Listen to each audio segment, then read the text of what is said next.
The cabin filter is located behind the glove box.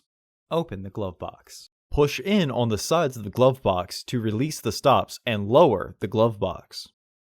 Unclip and remove the housing panel.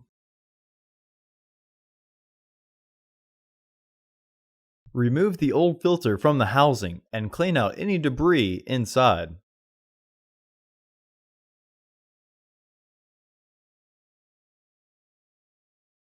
Install your new AQ1085 filter into the housing, with its airflow indicating arrow pointing down. Recommended replacement every 15,000 miles or 1 year. Refer to your vehicle owner's manual for specifications. Reinstall the filter housing door. Reinstall the glove box door. Close the glove box.